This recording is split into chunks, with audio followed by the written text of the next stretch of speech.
Guys, so today I'm going to show you how I think about weighing out opportunity cost of holding on to a property that is not making money.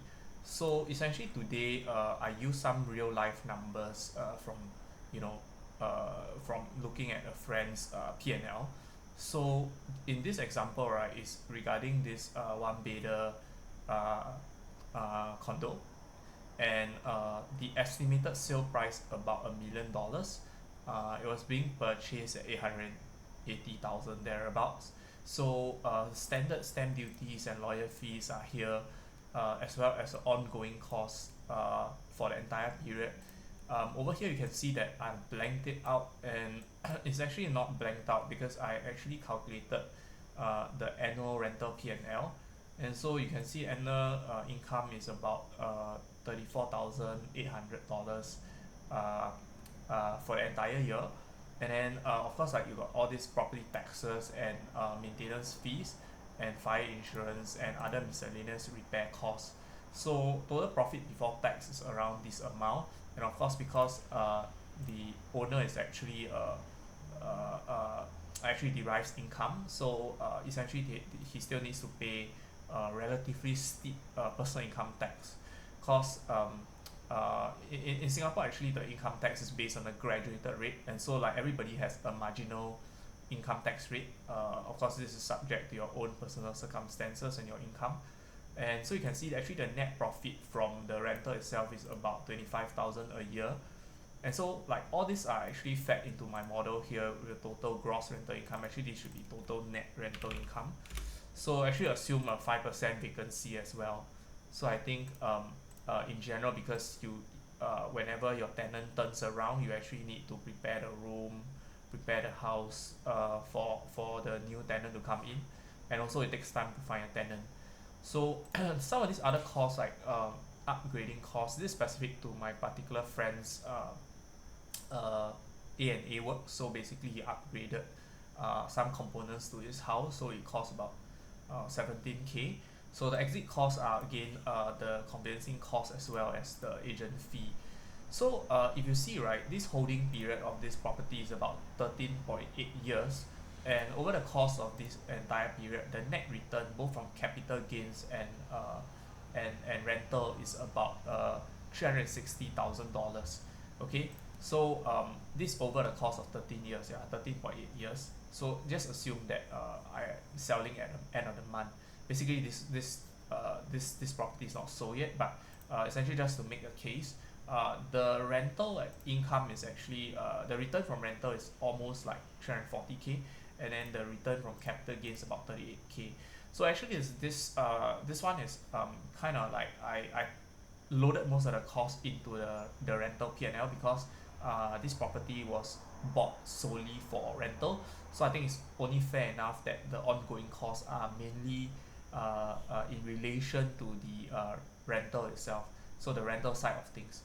So essentially the capital related costs are more of the stamp duties, the lawyer fee, as well as the agent fee, so, and also the A&A works, which don't necessarily not necessarily that closely linked to the rental P&L. So essentially when we combine these two, we can see the ROI over the entire period is about 41%, because the purchase price was this amount, but then over the period of 13 years or 14 years, you actually almost recuperated half the entire amount. So basically the break-even sales price is about 600K. As you can see, it's basically the lump sum cost of the property, the total cost, and then minus off the total net rental income. And of course, the net rental income, I already included the other cost components, so it's basically already included in here. So basically you can see that after owning a property for 14 years, you almost get back half your money. So of course, like in this particular example, because my friend doesn't want to sell, and basically the point of this video is to show you that actually I have another way of looking at whether or not to sell or to continue renting the property. Because obviously if you continue to rent it out for another 14-15 years, actually you almost could recover the entire principal, right? So that's like, you think about it from a stock perspective, that is like a price earning ratio of about like 30, right? So essentially it's still not so bad, right? From a PE perspective, but I just want to also shed some light on how I actually calculate some other ways of looking at opportunity cost, because at about $1 million, I've looked at some of the other two-bedroom apartments in there, and actually I found out that for about $1 million you can actually get a two-bedder, and because that two-bedder can actually be rented out at a higher rental income, right? So actually the rental income, so I plotted like a median point, and then I think the rental income is about 4,000 a month, 4,001 a month for a two-bedder. And so basically I take that minus off my gross rental. So this is rental at the gross level. So this opportunity cost is more at the gross level and not at the net level. And also I've also checked out, because when I peel down the statistics over here, for this particular property, it's I would say that it may not have the best attributes. So the capital gain is only about 0.9%. So and when I actually look at some of the other comparable condos within the same area, the capital gain is more like between 2.5 to 3% or more, but on average is about, you can call it about 2.5%. So essentially the delta between the two is about, I would say about 1.5%. So 1.5% times the sale price, that gives me the capital gain opportunity cost about 15,000. So in total, actually the total opportunity cost of actually holding on to this property, which is currently valued around $1 million, is actually about 30K, from both a rental opportunity cost and capital gain opportunity cost perspective. So from this point of view, right, I actually calculate that in 10 years the total opportunity cost compounded is about $350,000.